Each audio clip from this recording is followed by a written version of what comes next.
So, Jodi, So, Marie. how are you with current technology? Well, generally, I'm quite good, but I have this thing on my phone. There's a shortcut to turn the torch on. You're supposed to tap the back twice.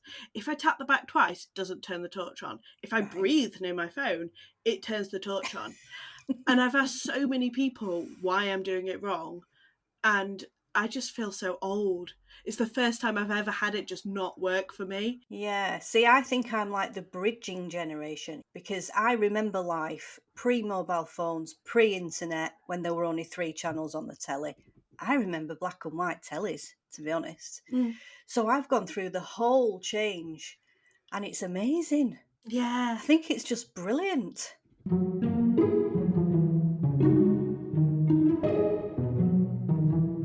It's your own time you're wasting. Ramblings from Beyond the Classroom with Marie and Jodi. This week, we're going to be talking about ChatGPT, the new artificial intelligence tool that conducts realistic, convincing, and informed conversations. It's a bit of technology that's created lots of debate, particularly in the world of education. Have you had a play with it, Marie? I have had a play with it and I think it's amazing but worrying at the same time. Oh, it's terrifying, isn't it? But in Yeah. like a really cool way. Yeah. It's what I found is I started playing with it and kind of was like, cool, so it can give me a random number and it can solve an equation, but so can my phone. And there's an Yeah. app on a phone that can solve any equation and da da Yeah. da. And then as I started to kind of get into it, I was like, oh no, this is different. It Yeah. does feel different.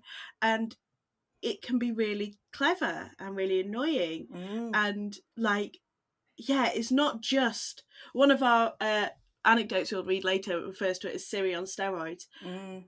And it is different. It's different. And I would It, really encourage yeah. anyone to go have a play. Yeah. And as an English teacher, we're not used to things being automated in any way because there are no straight answers to in Yeah. English. But this thing can actually give you a decent answer. I've just asked it about the repression of women in Romeo and Juliet, which, isn't the most Mm. obvious. And it's given me a paragraph on it, which is Yeah. amazing. It is just really, really clever and intelligent. And it does learn from your conversation, which is the thing that got me. Mm. So I was talking to it about quadratic sequences, and it got down a route of saying, so it gave me a quadratic sequence, then I asked it for the nth term, and it realised the sequence it had given me wasn't quadratic and corrected itself, and kind Oh. of realised as it was going on that, and then I asked it for another one, and it basically told me that it was a bit too hard for it at that point. That's fine. Yeah, So it yeah. kind of learned that it hadn't done what I'd asked for, Yeah.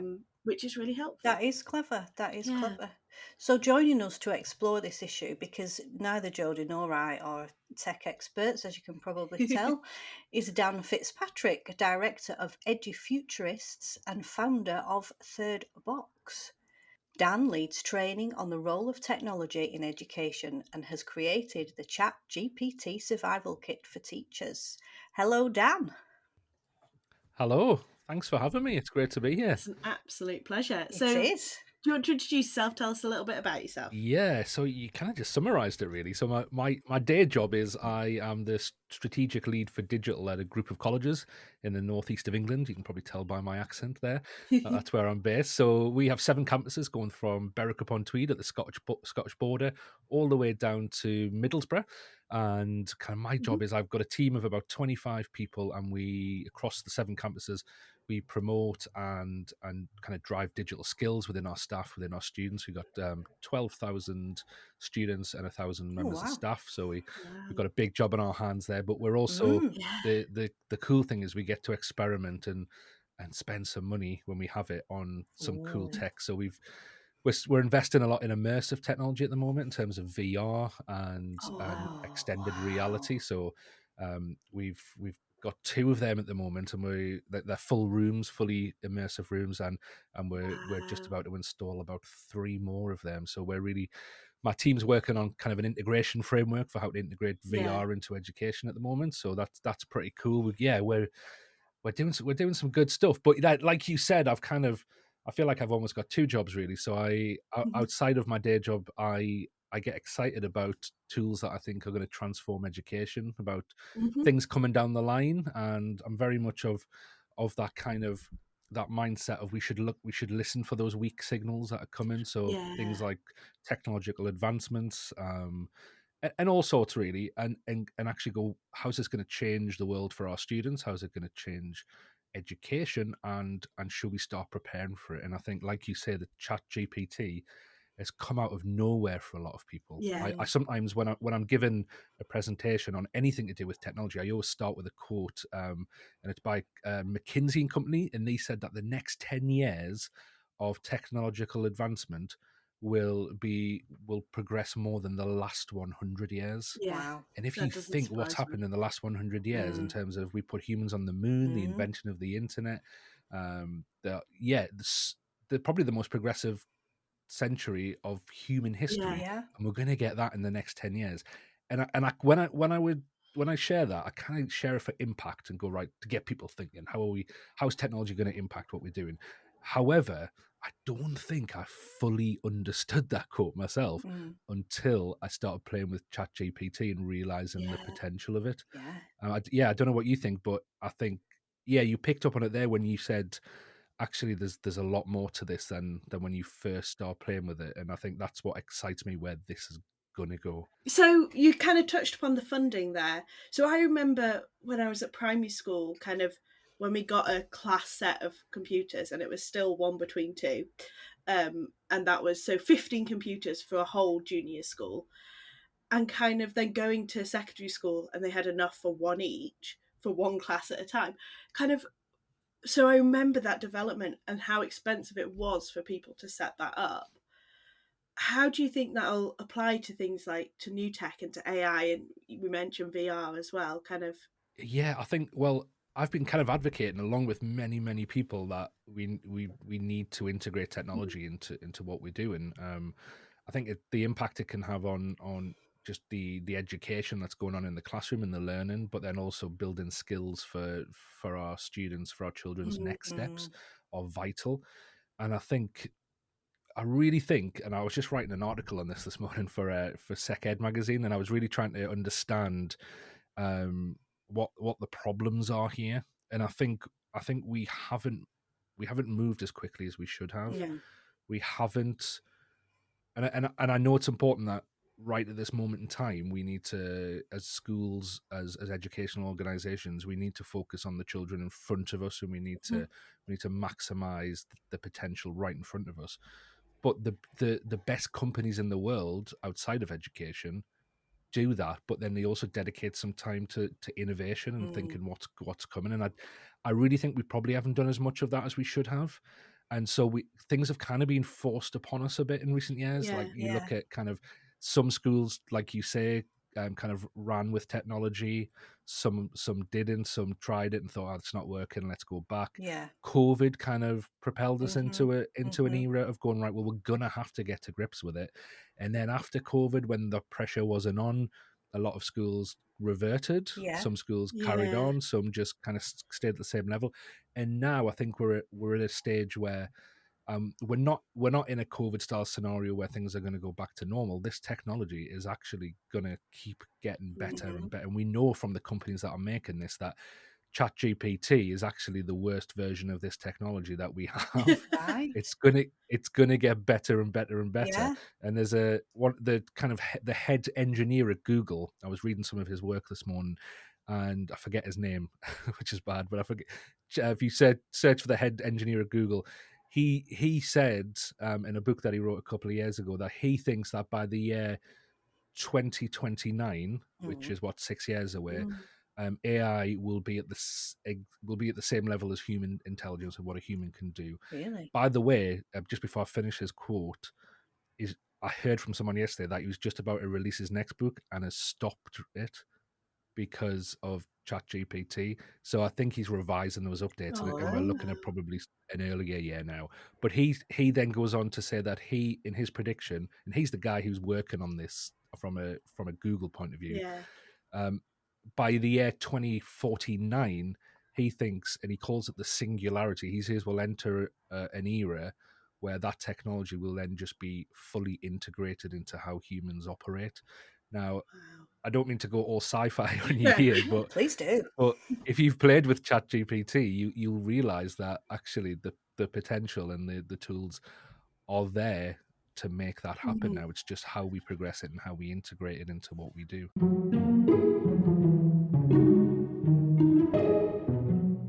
What's on your mind?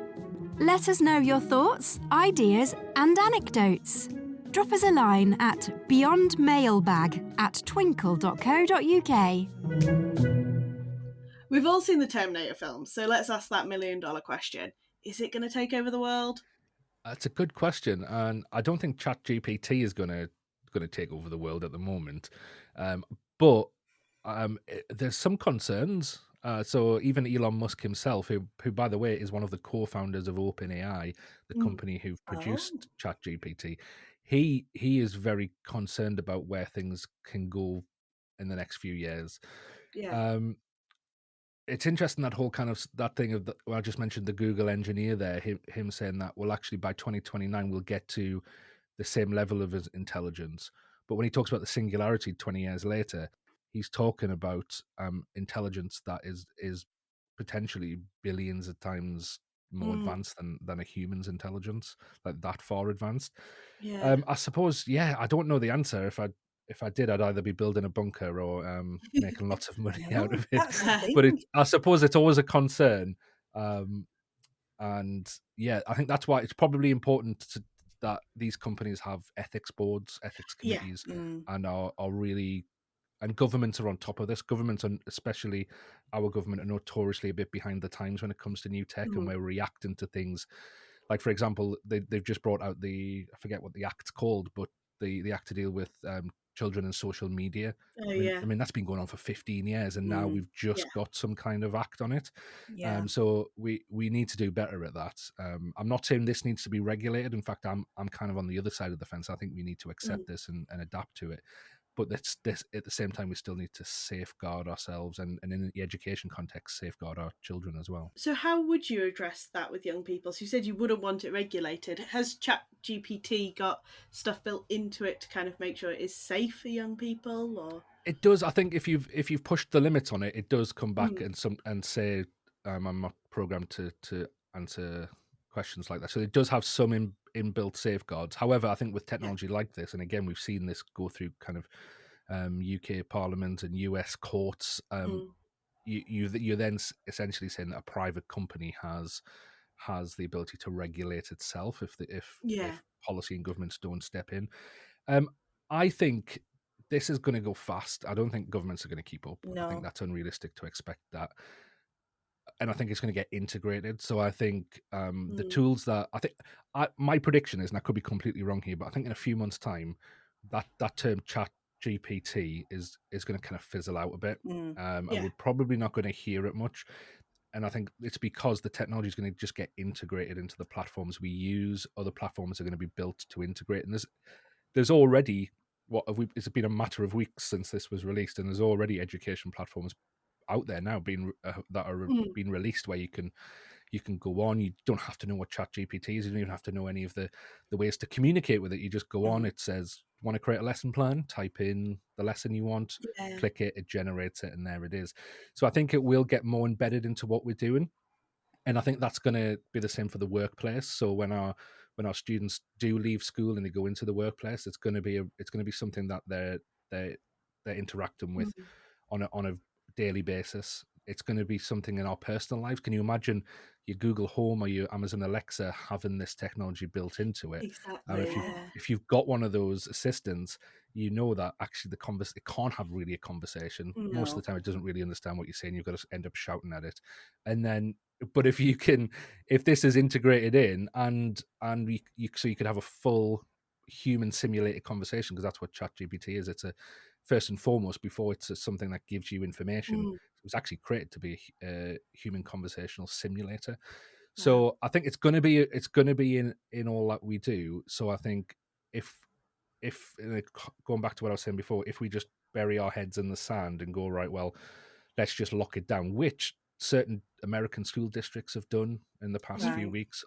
Some Australian governments have done this as well, banned it at school. I think if we continue in that vein, we're gonna push ourselves. We're gonna widen that chasm between Yeah. schooling and preparing our students for the world even further. And I Yeah, think there's already a big chasm there. there And is. I come from a secondary school, college background. I think there's already a chasm there. But we're just going to widen that even further, and Yeah. we're going to disadvantage our students. So I think how do we create a framework of learning around it? And it's been something I've been experimenting with Yeah. recently about how do we teach our students to learn with this. And I Yeah. think we have to go back to curiosity. We have to Yeah. instead of just going, right, here's some content, I'm going to teach you it, learn it, and then I'm going to assess you on it. Instead of assessing what we've taught, Yeah. how do we assess what students have learned and how they apply it?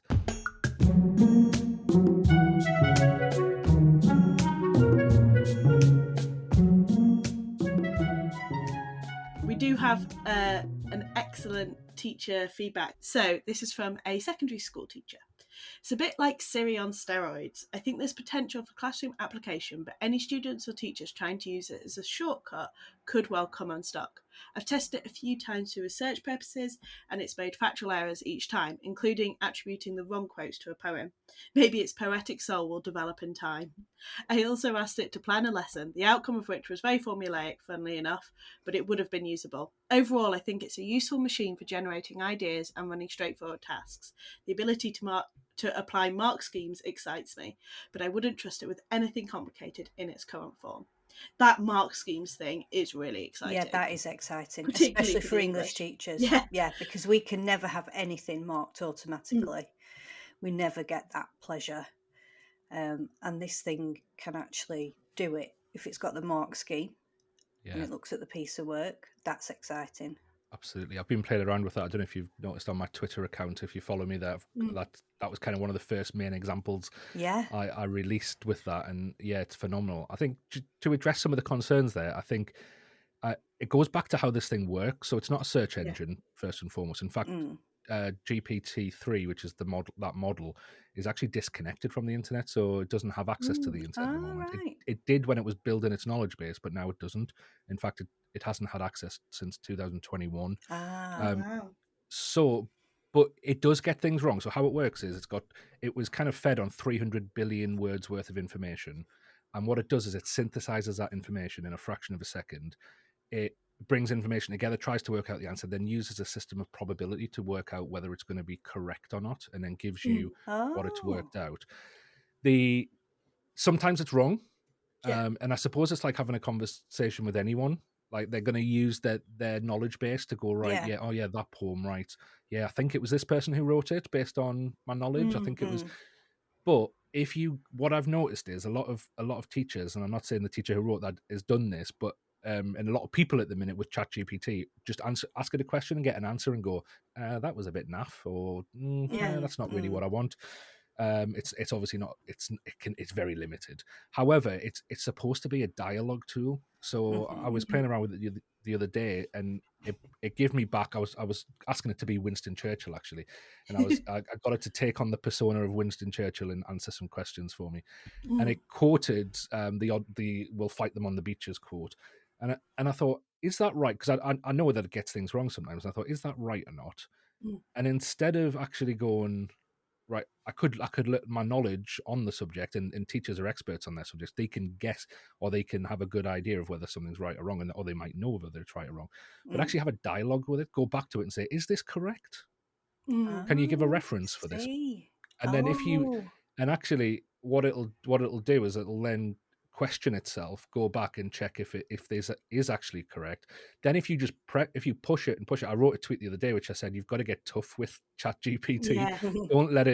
Don't let it dictate to you what the content should be. You've got to dictate to it. So if it's giving you something back that you're not happy with, you go back to it and say, I don't think this is correct. Can you search again? Can you provide references? And keep having that dialogue with it. And I think it's the skills around this. So I again, going back to that framework that I created, starting off with curiosity, but then it's how do we, and I think this applies to us as well as students, we're going to really have to learn the art of questioning. How do we Mm. dig deep? And to be honest, I think teachers have got a great head start with this anyway. We know how to elicit specific responses from our students by asking questions in a certain way, by being precise with our questioning, by Yeah. modeling how we want the Yeah. answers to Yeah. be. And you can do exactly the same with ChatGPT. And I know some, in fact, not in education but in marketing, some people who are really, really kind of prepping the machine before they use it. So Mhm. they'll feed it so much information before they actually get it to generate an answer. And I've created a framework around that actually. So prep the machine when you're talking Yeah. to it. So Yeah. prompt it, give it the main prompt, assign it a role. If it's going to give an answer, you probably, let's say it's going to give an answer about history. Yeah. Tell it to be a renowned history professor who has knowledge and went to Cambridge University, Oh, whatever you want. okay. Be explicit with it, tell it exactly what you want. And then the final P is, and it's just gone out of my head. The final P is it precise? Yeah, I think it is. I think it is precise. Yeah. But anyway, so you prep the machine, you talk to it, and then whatever, then you've got to have a discourse. I think we're going to have to Mm. develop those skills of how, and it'll probably happen in those traditional kind of debating type lessons Yeah. where how do you go back and forth? How do you challenge? How do you Yeah. digest the information? Then critical thinking is going to be absolutely Oh, necessary with huge. this. And Yeah. then the application of the knowledge. And I think we have to be clever with this. I think if we're only limited by our own knowledge, and if Mm. our own knowledge is Yeah. just thinking, oh, I ask it a question and it just gives me an immediate answer, you're scratching the surface there. You need Yeah. to really develop the skills to get deeper with this, and then you start to see the true potential. So I was having a play around with it from a kind of maths point of view because, like we've said, it's so obvious how it's going to be helpful for English and other essay-based subjects. Maths is just, despite what most people think, technology quite often struggles with maths because it's not language, it's equations and stuff like that. So I had a play with it, and it's like you said, it was very much a dialogue. And I said earlier that I broke it, but actually, now you said, it makes me think that it's the kind of conversation I would have with another maths teacher where I say, right, give me this, and then they give me one and go, well, that's not it. And then basically by the end, it had decided that it didn't know what a quadratic sequence was, and that's fine, So it kind of, like you say, it felt like very much a dialogue with a real person when the Mm. conclusion was, I don't think I do know how to do this, but I thought I did at the beginning. Yeah. And you Yeah. could have told it what it was and then said, right, this is what a quadratic equation is. Now can you help me apply it? Or Yeah, so Yeah. it's still learning as well. So telling it yeah. what it needs to know as well can be a big part of this.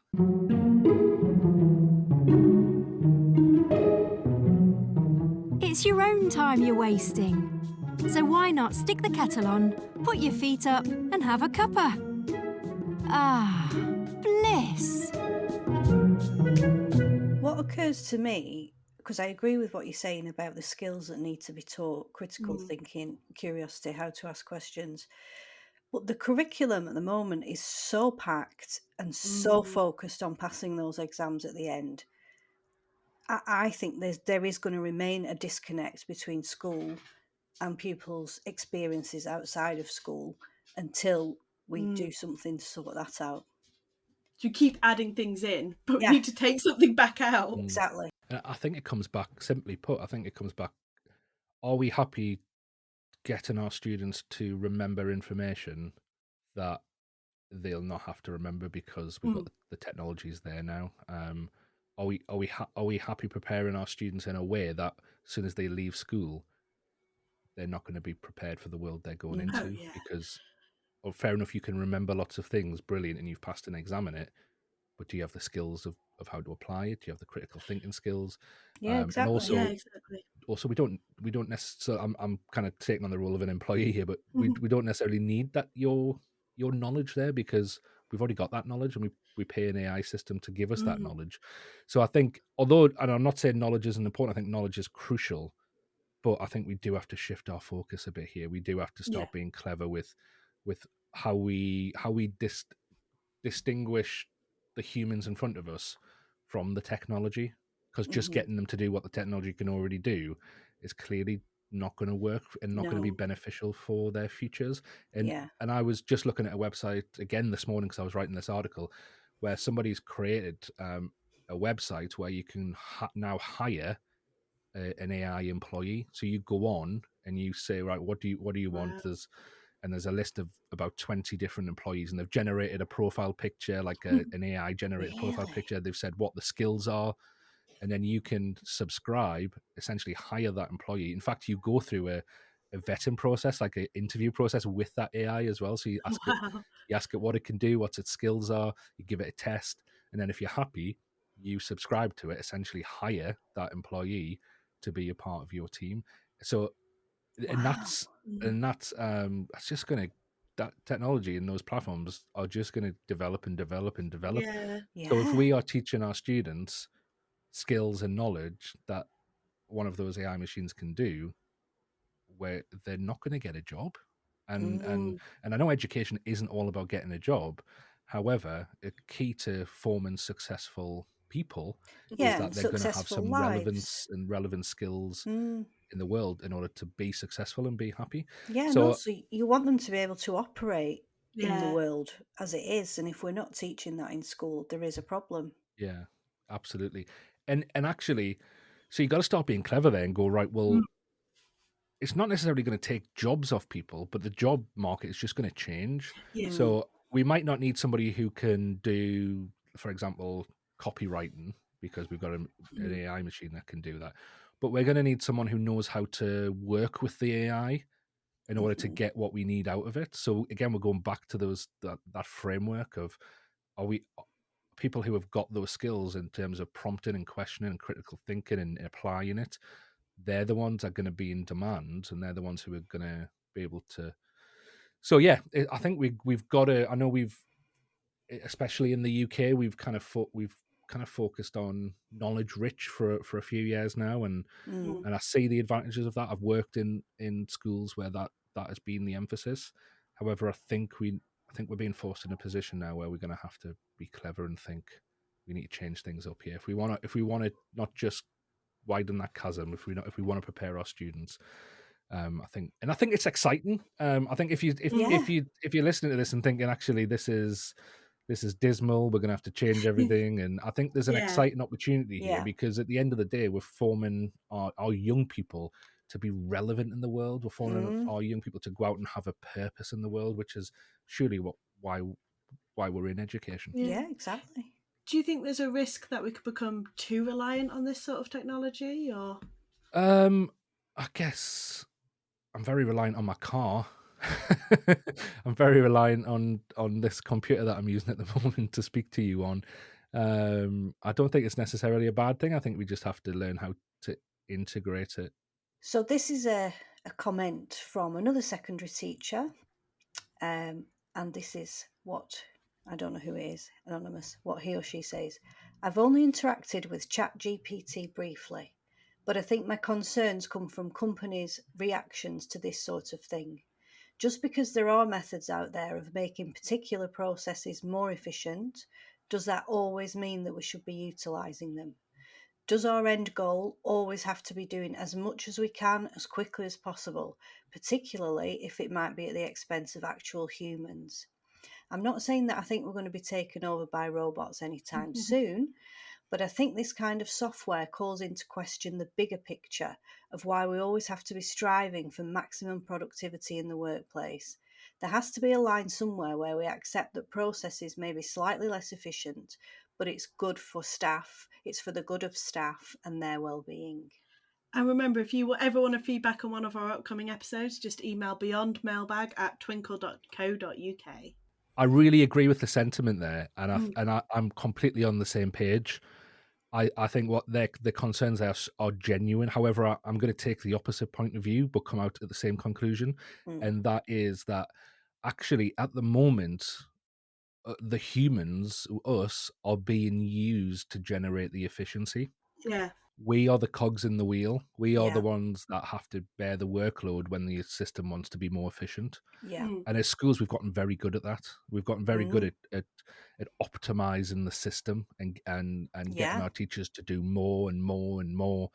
And it's breaking teachers' backs. Let's be honest about it. We've Yeah. got strikes yeah. going on at the minute. We've got lots of things happening where the retention of teachers is isn't great. Yeah. Bringing teachers into the workforce isn't great. So something has to change. But I take a positive view on that, because I think actually, fair enough, we need efficiency in certain elements of life.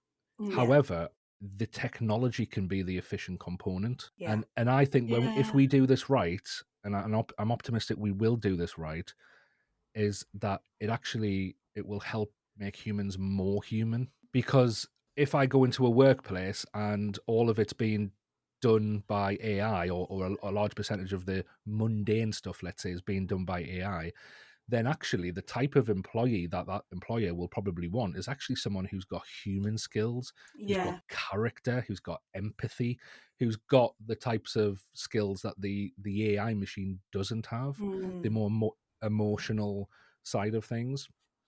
So actually, I'd rather work in a place where I can my expression of who I am, and my human skills, rather than my quote unquote efficiency skills, Mm. are what's valued.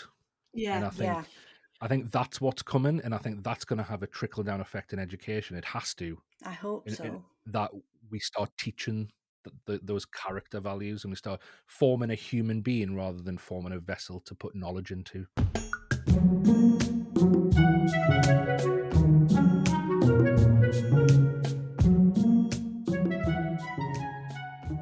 I do think there's kind of a general feeling of doom and gloom over this, because all of the Hollywood films are like AI taking over the world, and AI, because a film where actually people are quite happy because AI does all the boring bits of their job isn't at all interesting. Nobody is going to make that film Yeah, because nothing will happen. So I think, we've kind of been taught that there is this massive negative side because Terminator, yeah, but also there is kind of, it's worth thinking about what the positives could be and how we make sure that it absolutely. is positive. I think as well we have to be clear that we have to do this intentionally as Yeah. well.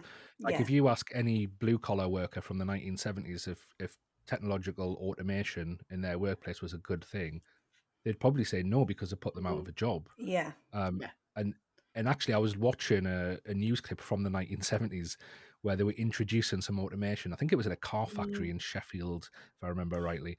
And they were interviewing somebody outside. It was, remember, 1970s, and they were saying this is going to be an amazing bit of technology. What it means is that in the next few years, we'll probably have a 3-day work week, 2-day work week, because the technology can do it. Yeah. We're going to have so Yeah. many benefits. And actually, if you look now, we're actually the other way, where people are working Mm. harder and longer than Yeah. they And ever longer. have done, and Yeah. we've got automation because industries have taken the technology and thought, well, let's Yeah. put more other things on our Yeah. Yeah. employees' Yeah. backs.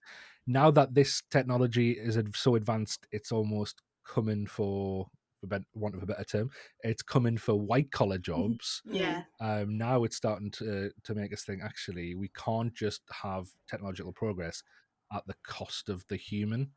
Yeah. No. We've got to think about this. We've got to think, how can we live alongside this, and it's still we'll still have a successful life. Mm. I don't think that's a done deal. I think, especially in the capitalistic society that we live in, the pressure is always for more profit, for more efficiency. Yeah. So I Yeah. think what your listener said there is absolutely on the money. So we have to do this Yeah. intentionally. We have to have that ethics around it, those values, Mm. I'm optimistic that it will be like that. But Mm. like I say, we have to influence this as people of conscience, I Yeah. think. And Yeah. it I is the agree. human's responsibility to teach the AI ethics, isn't it? Yeah, Yeah. yeah, Like, at exactly, the end of the exactly. day, that's on Yeah. us. Yeah. Yeah. Yeah. And there's so many issues, like what you say, based on that. There's bias in this. There's the Absolutely. information. It's only using information that we've put together. So it's taken our fails and faults, and Yeah. Mhm. also our intelligence, and putting it all together. So yeah, Yeah. there's massive limitations, but I think the benefits far outweigh the limitations. So if we could get in a time machine and go, like, let's say 10 years into the future, what do you think schools would look like or could look like? To be honest, if you'd asked me that 10 years ago, Mm. I would have probably thought we were going to have a very different picture in terms of technology Yeah. integration, which I don't think has happened. I'd be very surprised if we get to 10 years time and things are still the same, and we're still kind of relying on that traditional methodology. And if we are, I think schools are going to be more and more irrelevant. I Yeah. think there are a few things from my work with Edufuturists. There are a few trends on the horizon that we've kind of identified, and one of the big ones is there are more and more private online companies who are Yes. providing alternative education. Yeah. Yeah. And I was talking to Gade Leonard a few weeks ago on the Edufuturist podcast. He's a well-known futurist, and he thinks that the next Google, the next multi-billion-dollar company, will be a private education company. Yeah. Right. Because the market is there, and if you think private entrepreneurs and private companies can go at probably 1,000 times the speed than an education system Absolutely. can, Yeah. and they're going to do it. Absolutely. They're going to do it, and I Yeah. think there's worries there that it could cause even greater chasm in terms of those who have income to spend on it and those who don't. Yeah. That's always a worry with kind of privatized education. Mm. However, it's a reality that I think we're going to face. So I Yeah, I think, agree. Yeah. I suppose, to answer your question, I don't know, but I don't think there's any. We either move Yeah. with the disruption, Mm. or we stay where we are and become irrelevant. Yeah, that's what I was thinking because my son's 11 and he's in year 7 at secondary school, and he just cannot cope with the environment Right. at all. And I have been looking at alternative provision online, and I think in the future we might have more of a mixture of that, where Yeah. pupils are attending school some of the time, but some of the time accessing learning at home. And most universities have already moved to that Yes, since they COVID, have. haven't they? You know, it's Yeah. very rare to have a fully Yeah. face-to-face degree now. But yeah. Yeah, and I think that could be revolutionary, because if Mm. you've got a child who, like mine, has difficulties in the school environment, Yeah. or you've got a child who's off and off sick because Yeah. of some, illness that they've got or anything like that, it could actually be revolutionary for education and a really, really brilliant thing. Absolutely. If you look at, I only just yesterday discovered Eton X. I don't know if you've heard of Eton X. Oh, They are no. it's Eton College, and Oh they've yeah. created their own online school Yeah. platform, and they are heavily invested in this at the moment. So Mm. they're taking all of their revenue and just pumping it straight back into their platform to make it better and better and Oh, better. So wow. Yeah. they can obviously see this coming down the line and are getting Yeah. into it early. I think you're right. I think there's a big argument of, well, the community side of education, and I think obviously community and being in person with people is so important. It is.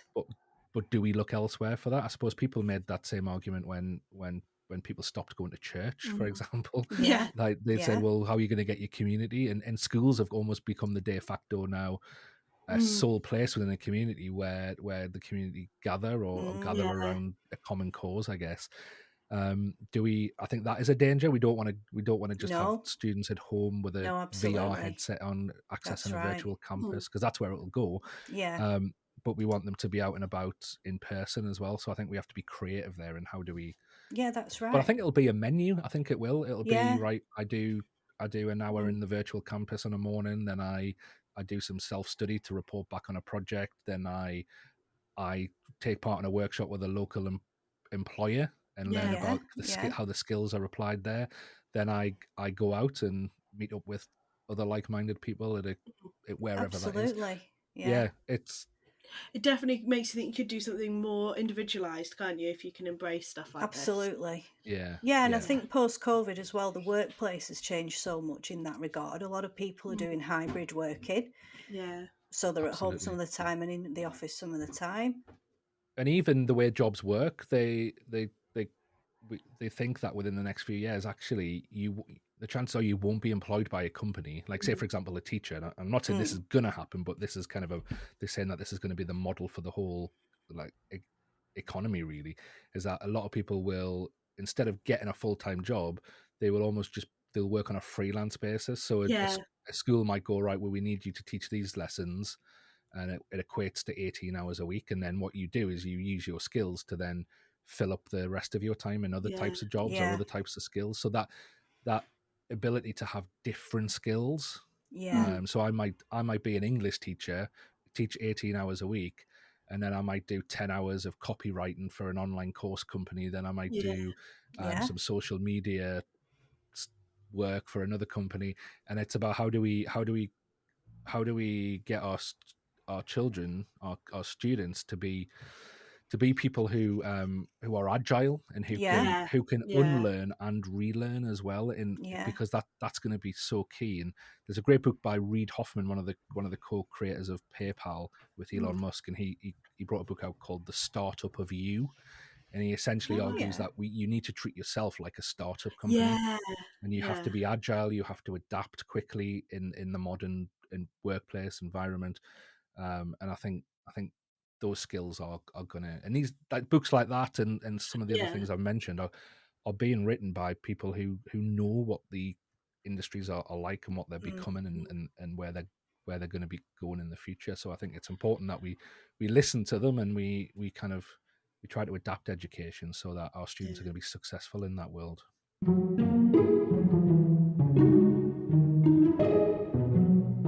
It's your own time you're wasting. Ramblings from Beyond the Classroom with Marie and Jodi. There's not a lot they don't know about teaching.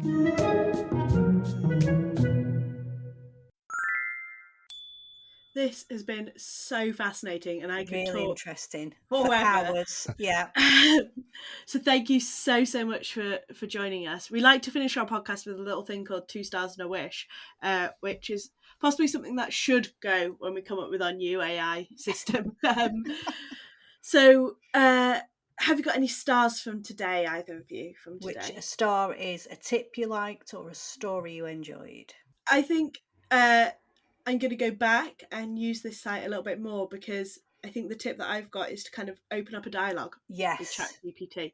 And I think, like I Agreed. say, when you first kind of go on it, and I assume a lot of people are going to listen to this podcast and just go straight on and try, just do stick with it and kind of get used to it, because it's not that it's not got the intelligence to give you the right information, it's that you're not quite sure how to get it out yet. So just keep playing and think of it like a dialogue. That would be mine. Yeah, I think my star would be to let's be optimistic about AI. I think it's absolutely inevitable and we need to embrace it, and we need to make sure it's enhancing our lives, not making them more difficult in any way or putting us out of work, importantly, as teachers. Please.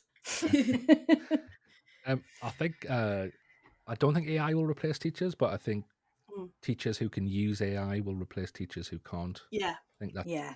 that's one of the big things for me. I think as a star, I think just recognizing, it's probably a self-reflection for me, really, as you can tell, I'm quite optimistic about this, but it's recognizing that there are genuine concerns out there, and Yeah. a lot of people do have stumbling blocks, and it's how do we overcome them together? How do we actually put together resources and Yeah. advice on how to use this properly? Because I don't think, I mean, there were so many issues. We didn't get into kind of like the boring GDPR type stuff as well, because it's not GDPR compliant in the UK. So technically we shouldn't really be using it with our school accounts and things like that. So there's Interesting. a lot of hurdles to get over, and it's because it's a brand new technology. In fact, we're not even on day one.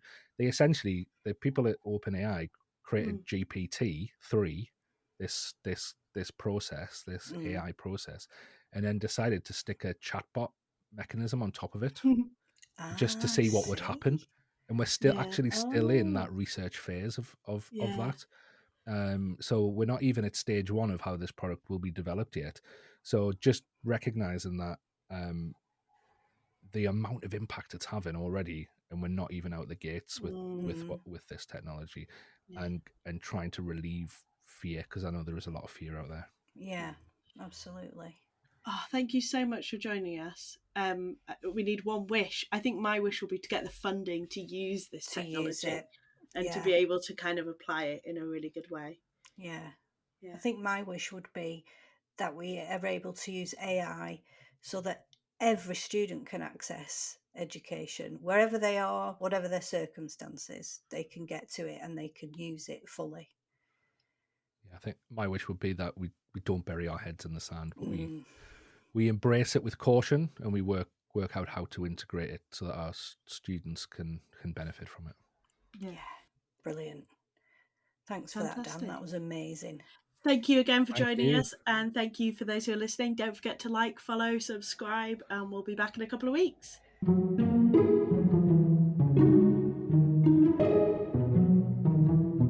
This podcast is proudly produced by Beyond. Please bear in mind the views and opinions expressed are those of individuals and may not represent those of Beyond or Twinkle.